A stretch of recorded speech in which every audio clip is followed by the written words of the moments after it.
오늘 우리에게 주신 하나님 말씀 신약성경 요한복음 3장 1절부터 15절까지입니다. 한 절씩 하나님 말씀을 교독하겠습니다. 바리새파 사람 가운데 니고데모라는 사람이 있었다. 그는 유대 사람의 한 지도자였다. 이 사람이 밤에 예수께 와서 말하였다. 라피님, 우리는 선생님이 하나님께로부터 오신 분임을 압니다. 하나님께서 함께하지 않으시면 선생님께서 행하시는 그런 표징들을 아무도 행할 수 없습니다. 예수께서 그에게 말씀하셨다. 내가 진정으로 너에게 말한다. 누구든지 다시 나지 않으면 하나님 나라를 볼 수 없다. 니고데모가 예수께 말하였다. 사람이 늙었는데 그가 어떻게 태어날 수 있겠습니까? 어머니 뱃속에 다시 들어갔다가 태어날 수 없지 않습니까? 예수께서 대답하셨다. 내가 진정으로 너에게 말한다. 누구든지 물과 성령으로 나지 아니하면 하나님 나라에 들어갈 수 없다. 육에서 난 것은 육이요 영에서 난 것은 영이다. 너희가 다시 태어나야 한다고 내가 말한 것을 너는 이상히 여기지 말아라. 바람을 불고 싶은 대로 분다. 너는 그 소리는 듣지만 어디에서 와서 어디로 가는지는 모른다. 성령으로 태어난 사람은 다 이와 같다. 니고데모가 예수께 물었다. 어떻게 이런 일이 있을 수 있습니까? 예수께서 대답하셨다. 너는 이스라엘의 선생이면서 이런 것도 알지 못하느냐? 내가 진정으로 너에게 말한다. 우리가 아는 것을 말하고 우리가 본 것을 증언하는데 너희는 우리의 증언을 받아들이지 않는다. 내가 땅의 일을 말하여도 너희가 믿지 않거든. 하물며 하늘의 일을 말하면 어떻게 믿겠느냐? 하늘에서 내려온 이 곧 인자 밖에는 하늘로 올라간 이가 없다. 모세가 광야에서 뱀을 든 것 같이 인자도 들려야 한다. 15절 같이 읽겠습니다. 그것은 그를 믿는 사람마다 영생을 얻게 하려는 것이다. 아멘. 신약에는 4개의 복음서가 있죠. 모두 한 인물을 주인공으로 다룹니다. 우리가 올해 신약을 읽기 시작하면서 초반에 세 복음서 중에 누가복음의 이야기를 좀 중심으로 살펴봤었는데요. 앞에 마태, 마가, 누가를 공관복음, 같이 놓고 보면 좀 비슷한 점들이 많이 보인다. 이렇게 부르는 공관복음이라고 하고요. 그 세 개를 놓고 보면 같은 이야기를 하는 것 같지만, 근데 사실은 세부적으로 들어가면 구성과 내용 묘사가 조금씩은 다르다는 것을 알 수가 있습니다. 드라마에 자주 나오는 이순신을 주인공으로 하는 드라마 이런 걸 봐도 사실은 어떤 배우가 맞느냐에 따라서 또 작가가 누구냐에 따라서 같은 역사적인 사실을 좀 다르게 언급하지 이렇게 묘사하는 것과 같다고 할 수 있습니다. 근데 그 중에서도 이 복음서 중에서도 요한복음은 공관복음과 매우 두드러진 차이가 있어요. 공통적인 것도 있지만 차이점이 꽤 많이 두드러집니다. 요한복음은 사도 요한이 썼다고 전해지는데 저자를 확정할 수는 없어요. 그것보다는 이제 책의 의미 이런 것들을 좀 보는 게 중요할 것 같고요. 다만 기록 시기는 좀 추정해 볼 수가 있습니다. 기록 시기는 주후 90년대 초중반으로 이제 복음서 중에 요한복음이 가장 늦게 기록이 됐습니다. 이때 무슨 일이 있었냐면 주후 90년에 지금 이스라엘의 서쪽 지중해 쪽의 한 도시인 얌리아라는 곳에서 유대 종교 지도자 회의가 열렸어요. 거기서 이제 여러 가지를 논의하다가 뭘 하나 결정했냐면 그동안 회당에 출입하고 있던 그리스도인들, 그러니까 여기서 그리스도인들은 예수를 메시아 혹은 그리스도로 고백하는 사람들, 그러니까 유대인들 중에 예수를 메시아로 고백하는 사람이 있었고 그렇지 않은 사람들이 있었는데 그들이 회당에 다 이렇게 같이 출입을 하고 있었습니다. 근데 이 유대교, 정통 유대교인들이, 그러니까 예수를 메시아로 고백하지 않는 이들이 주 90년 얌리아 회의에서 예수를 그리스도로 고백하는 사람들을 내쫓기로, 출교하기로 결의를 해요. 9장 22절에 보면 이런 구절이 있어요. 예수를 그리스도라고 고백하는 사람은 누구든지 회당에서 내쫓기로 유대 사람들이 이미 결의해 놓았다. 그래서 그 구절은 이제 눈못 앞을 못 보는 사람을 예수님이 고치시고 그 이유를 부모에게 캐묻는데 이 부모가 대답하기를 꺼려요. 왜냐하면 잘못 대답하면 쫓겨날 수도 있어가지고 뭐 그런 맥락에서 이 9장 22절이 나오는데요. 12장 42절이나 16장 2절에도 같은 상황을 엿볼 수 있는 대목들이 나와요.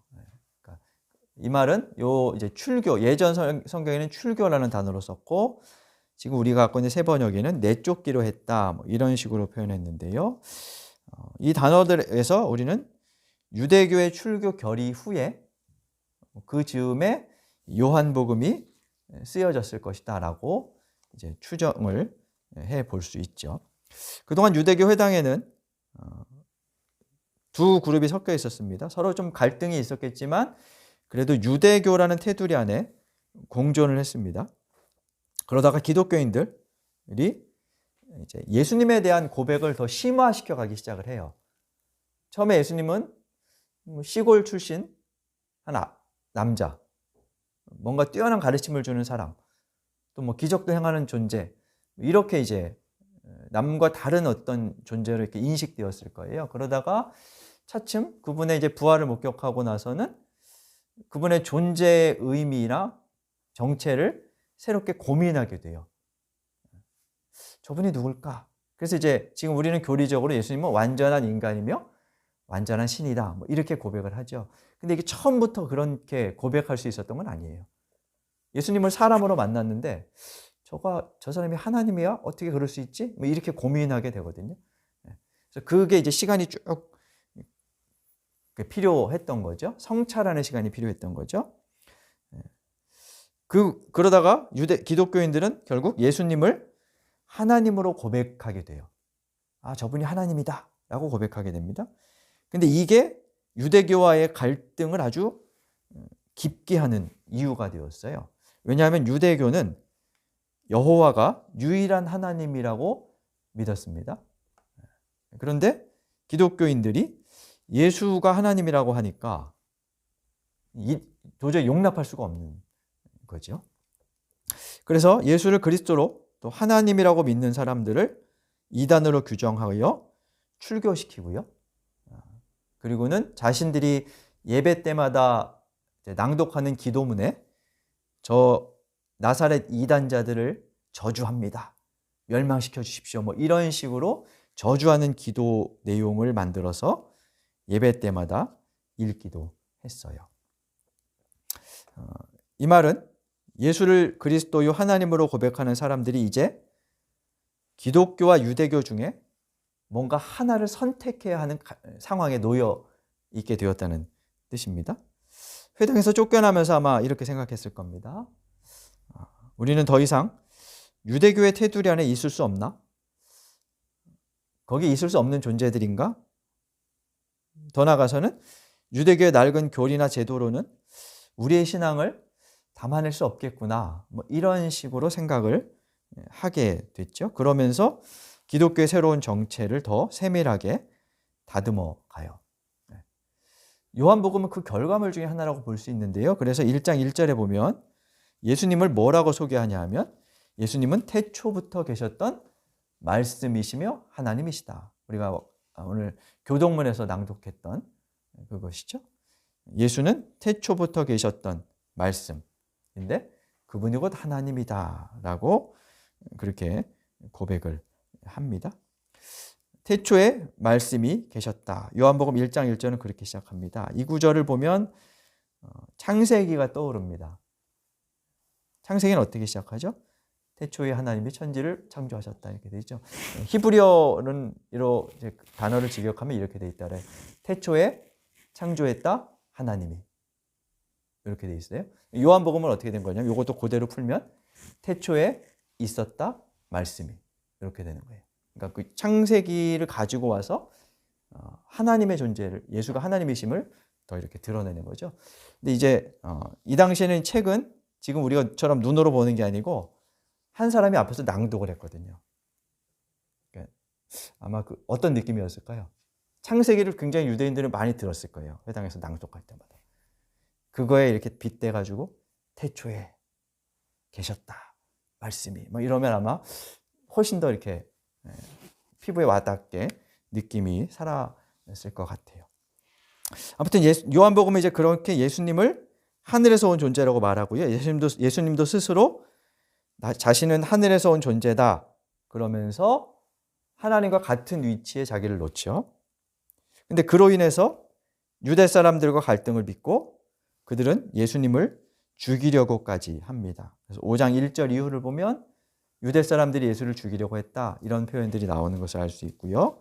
근데 여기서 유대 사람이라는 말은 인종 개념으로서 유대인이 아니고 유대인 중에 아주 열심히 특출한 바리새인들, 유대 교인들을 말하는 그런 단어입니다.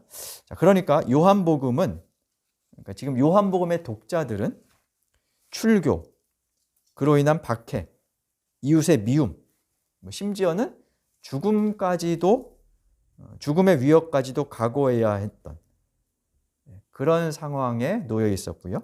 요한은 이런 독자들에게 예수님을 바로 이해시키고 또 믿음이 더 깊어지게 하기 위해서 이 요한복음을 쓴 것이라고 그렇게 볼 수 있어요. 그래서 요한복음은 공관복음서와 몇 가지 좀 다른 특징들이 있습니다. 간략하게 그 내용을 보면요. 공관복음 마태, 마가, 누가에는 예수님은 공생의 기간 대부분을 이스라엘 영토 북쪽에 있는 갈릴리 호수 주변에서 지내십니다. 거기서 거기서 자라셨고 거기서 지내시다가 예루살렘에 방문하시는 건 언제예요? 딱 한 번 하는데 죽기 일주일 전에, 보통 우리가 부활주일 전에 종려주일 이렇게 부르는 그때 예루살렘에 방문하셔서 한 주간 머무시다가 처형되십니다. 그리고 두 번째, 성전 청결 사건이 예루살렘에 들어가신 후에 이루어지죠. 그러니까 죽기 직전에 성전에 들어가셔서 장사하는 사람들을 쫓아내시고 이런 일들을 이제 행하신 거예요. 그리고 마태, 마가, 누가에는 나는 이 책을 왜 쓴다 이런 기록의 목적을 명시적으로 써놓지 않았어요. 물론 누가복음에는 1장 초반에 데오빌로라는 사람에게 내가 이렇게 씁니다 하고 나오지만 다른 책들은 기록하는 목적이 없어요. 그러니까 이걸 읽고 니네가 이렇게 했으면 좋겠어 이런 내용을 말하지 않는 거죠. 근데 반면에 요한복음은 어떠냐? 공생의 기간 중에 예수님이 예루살렘을 4번 방문하세요. 그중에 3번은 6월절이고 1번은 초막절인데요. 6월절은 1년에 한 번씩 오는 봄의 절기입니다. 그러니까 요한복음을 기준으로 하면 예수님의 공생애는 몇 년이 되는 건가요? 6월절이 3번이니까 1년에 한 번씩 6월절에 오니까 3년 정도 시간이 되는 거죠. 그래서 우리가 예수님의 공생애를 3년이라고 하는 것은 요한복음을 기준으로 하는 거고요. 반면 마태복음이나 마가복음으로 치면 사실 예수님의 공생애는 1년 남짓 된다고 할 수 있죠. 그리고 보다 좀 이제 중요한 것은 성전 청결 사건을 기록한 시기예요. 공관복음에는 죽기 직전이라고 말씀을 드렸습니다. 근데 요한복음에는 어디 나오냐 하면 요한복음 2장에 나와요. 2장 13절 부분을 보면 2주 전에 교회 설립 3주년을 맞아서 들었던 본문 말씀인데요. 2장 13절부터 보면 예수님이 6월절에 예루살렘에 가셔서 성전에서 장사하는 사람들을 내쫓으셨다. 그러면서 내가 성전이다라고 말씀하셨다는 대목이 기록되어 있습니다.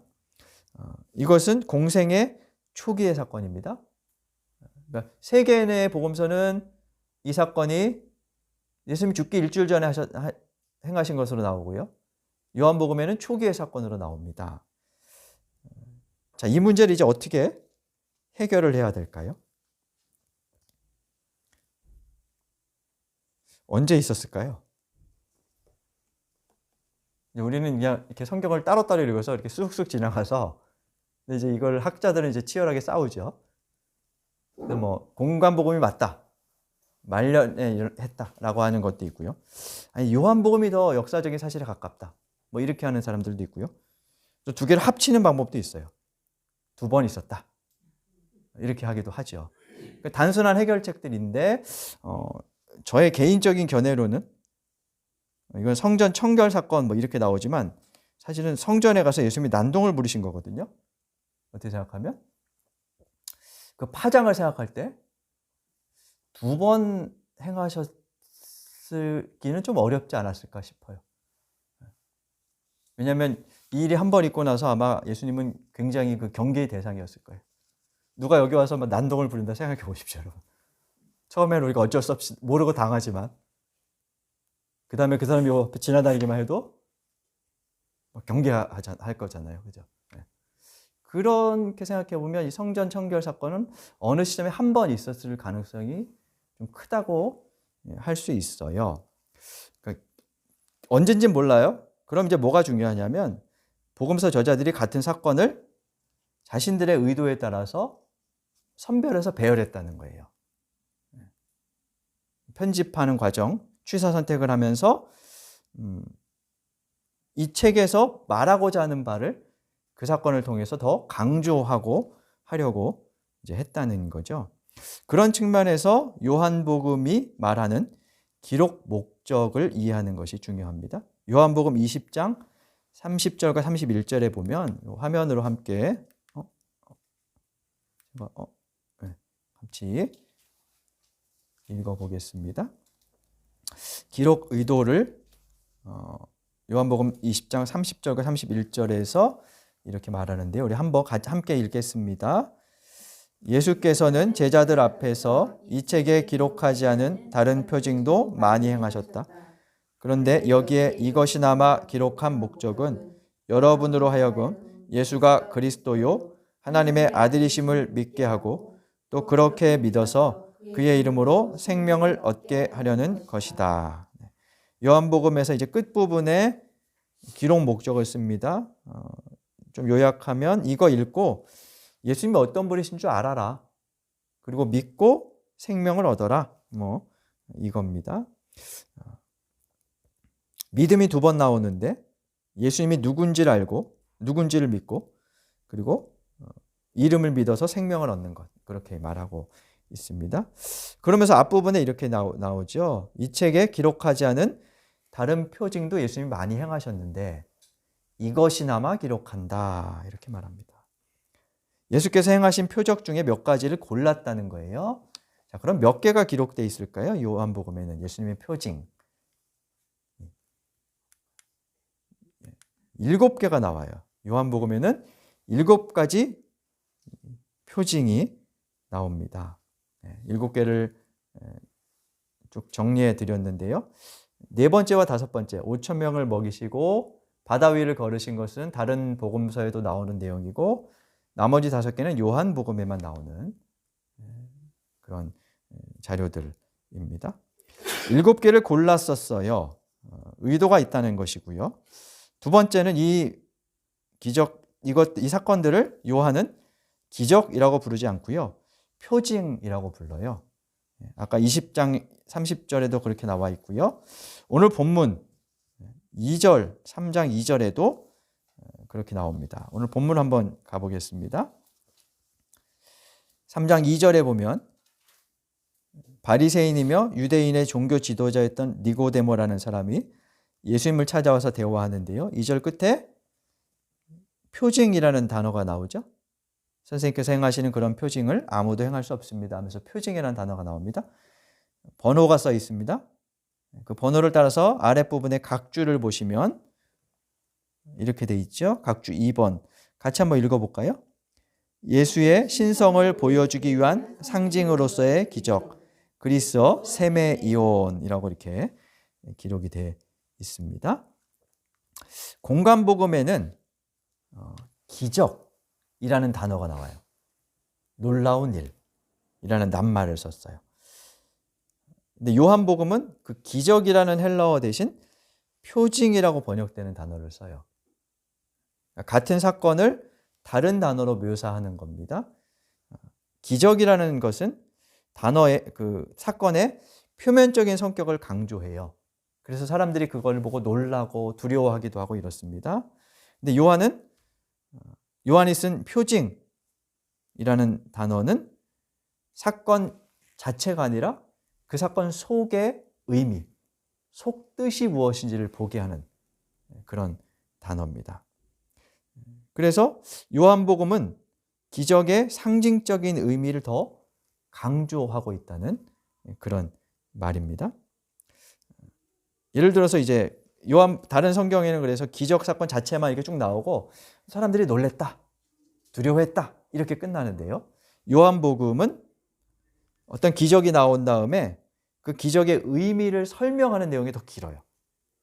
예를 들어서 6장에 보면 오병이어 사건이 나옵니다.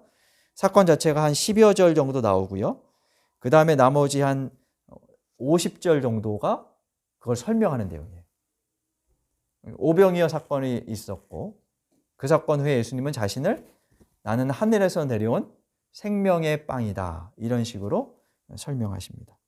9장에서는 눈먼 사람을 치유하시는데 그 일 전후를 보면 예수님이 스스로 나는 세상의 빛이야 라고 말씀하기도 하시오. 그러니까 이런 사건은 사건 자체가 아니라 예수님이 누구신 줄 아는 것에 그 목적이 있다. 이렇게 요한은 이를 말하는 거죠.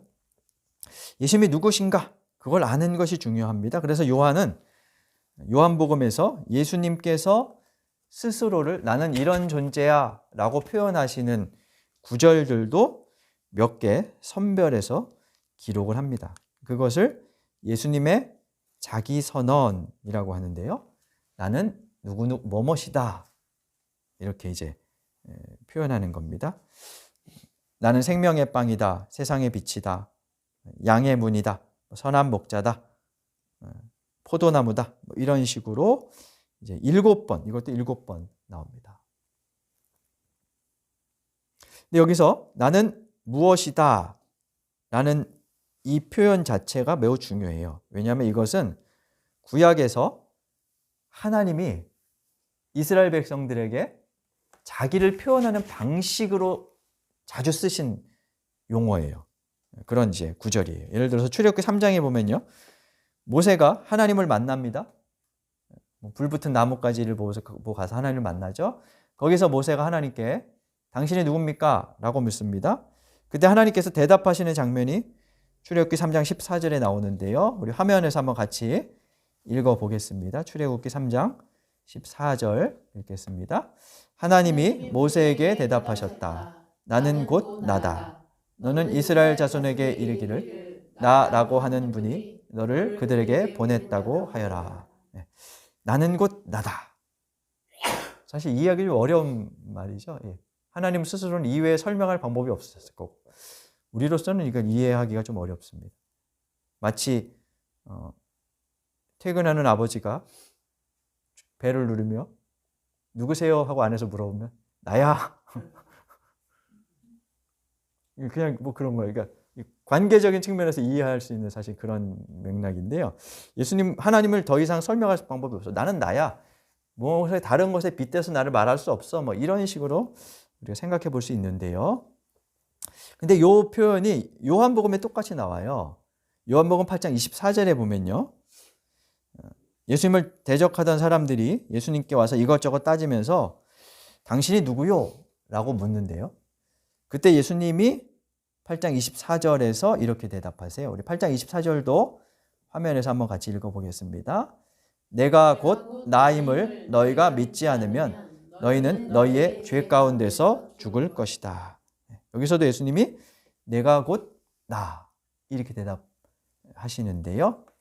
구약의 출애굽기는 히브리어로 쓰였고 신약의 요한복음은 헬라어, 그리스어로 쓰였는데요. 3장 14절에 나는 곧 나를 그리스어로 직역하면 요한복음 8장 24절이 돼요. 그러니까 무슨 뜻일까요, 이게?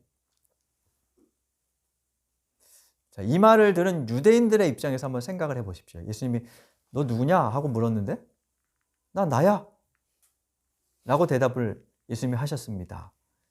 구약에 익숙한 유대인들의 입장에서 볼 때 이 말은 내가 하나님이야 라고 말하는 것 같아요. 그러니까 유대인들이 이 말을 듣고 발끈할 수밖에 없었을 거예요. 감히 자기를 하나님하고 동등한 인물로 여기다니 이렇게 이야기하는 거죠. 근데 예수님은 사람들이 들으면 발끈할 만한 말을 의도적으로 쓰세요. 그러면서 자신의 신적인 정체성을 드러내는 상징으로 사용을 하시는 거죠.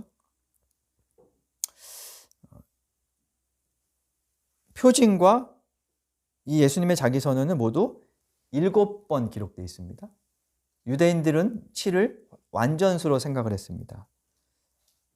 요한은 표징 7개와 예수님의 자기선언 7개를 선별해서 기록함으로써 예수께서 어떤 분이신지를 말하려고 했던 것이고요. 그것을 통해서 그분을 바로 알고 믿음을 갖게 하려는 것이었습니다. 여기서 믿음은 예수가 누구신지를 이해하고 이해에 그치지 않고 따르는 것을 포함하는 단어입니다. 믿음이 단지 아는 것에 머무는 것이 아니라 따르는 것에 있다는 점은 요한복음에서 믿음이라는 단어가 명사가 아니라 동사형으로 쓰였다는 것에서 우리가 알 수 있어요. 믿음 이렇게 말하는 것이 아니고 믿는 과정 이런 것을 더 많이 상징적으로 썼다는 거죠. 그러니까 믿음이 단순히 인식의 차원이 아니라 변화의 과정이다라는 것을 요한은 말하려고 했어요. 그걸 잘 보여주는 사례가 오늘 본문에 나오는 니고데모의 모습이라고 할 수 있습니다. 3장 1절에 보면 그는 바리새파 사람 가운데 하나였고요. 유대의 지도자였습니다. 유대 지도자라는 말은 72명으로 구성된 산헤드린 공의회 회원이라는 것인데요. 아주 상류층의 도덕적으로나 종교적으로나 정치적으로 성공한 사람이었습니다. 율법을 배워 알고 또 엄격히 지키는 뛰어난 사람이었습니다. 그런 그가 2절에 보니까 밤에 찾아옵니다. 밤에 찾아왔다는 것은 단순히 시간을 말하려는 것일 수도 있는데 요한복음에서 이 밤, 어둠이라는 단어의 쓰임새를 보면 단순히 시간을 말하기 위해서 쓴 것 같지는 않아요. 그러니까 니고데모는 우리가 아까 1장에서 예수님은 빛이다 이렇게 이제 성시교독에서 봤죠. 그 빛과 대비되는 어둠, 밤으로서의 존재와 세계, 거기에 속한 사람이다라는 것을 상징적으로 보여줍니다. 그는 뛰어난 인사였지만 밤에 속한 사람이었습니다. 그래서 오늘 본문에서 예수님과 대화하면서 그는 예수님의 말을 이해하지 못해요. 율법이나 유대교의 이해의 측면에서는 밝은 사람이었을지 몰라도 새로운 것을 인식하는 측면에서 그는 여전히 밤에 있었어요. 그래서 예수님의 말을 알아듣지 못하고 엉뚱한 소리를 하고 달리 말하고 단편적으로 생각합니다. 급기야 10절에서 예수님은 이렇게 말씀하시죠. 너는 이스라엘의 선생이면서 이런 것도 알지 못하느냐. 이 말을 들은 이스라엘의 선생 그룹, 유대 교인들은 어떻게 생각했을까요? 감히 우리의 선생들을. 이 말씀 전체는 여기서 니고데모는 단순히 한 인물이기도 하면서 동시에 유대교 전체를 상징한다고 볼 수도 있어요. 그 유대교의 실상을 보여주는 거죠. 그래서 니고데모는 사건의 이면과 단어의 속뜻이나 이중적인 의미를 헤아리지 못하는 존재로 나오고 그런 니고데모의 모습은 유대교의 종교적 사고방식의 한 단면을 보여줘요. 사건의 의미를 파악하지 못하며 단일한 답에 만족하거나 표층적인 것에 머물러 있는 존재들로 그렇게 이야기하는 거죠. 예수님은 니고데모와의 대화 과정에서 니고데모가 그것을 깨닫고 거듭나야만 하나님의 나라에 들어갈 수 있다. 새로운 관점으로 하나님을 발견할 수 있고 만날 수 있고 그래서 생명이 무엇인지 영생이 무엇인지를 이해할 수 있다라고 말씀을 하시는 거죠. 그래서 니고데모의 신앙적 사고의 틀을 깨트리시고 깨우치시는 과정을 본문에서 이야기하고 계시다는 것을 우리가 알 수 있어요. 요한복음의 니고데모는 앞으로 2번 더 언급이 돼요. 7장에 한번 나오고 예수님이 돌아가신 때 나오는데 그 과정에서 그는 점진적으로 예수님을 알아가고 변해가요. 그러니까 니고데모 자체가 믿음이 달라지는 장면, 하나님, 예수님에 대한 인식, 이해, 그리고 그 과정에서 삶이 바뀌어져 가는 것을 요한복음은 단편적이지만 그런 식으로 표현해 가고 있다고 할 수 있지요. 하나의 틀에 매이면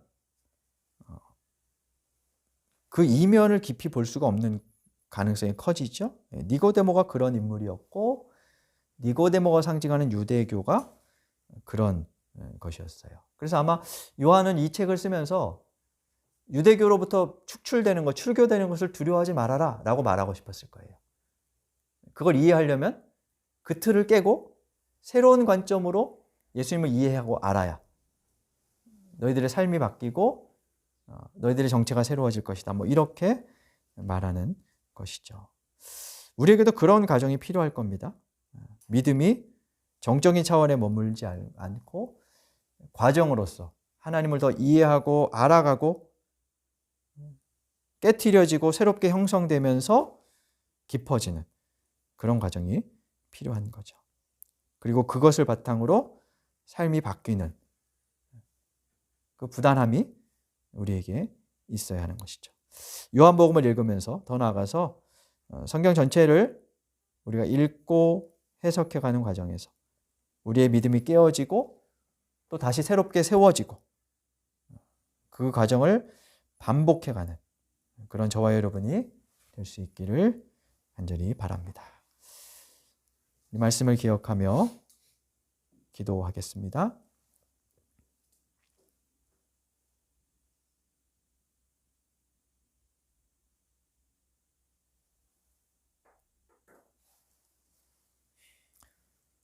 주님, 저희의 틀에 박힌 사고와 믿음이 깨어지고 거듭나게 하여 주옵소서. 그리하여 예수님을 더 깊이 알고 보고 믿으며 삶을 세워가게 하여 주옵소서. 예수님 이름으로 기도드립니다. 아멘.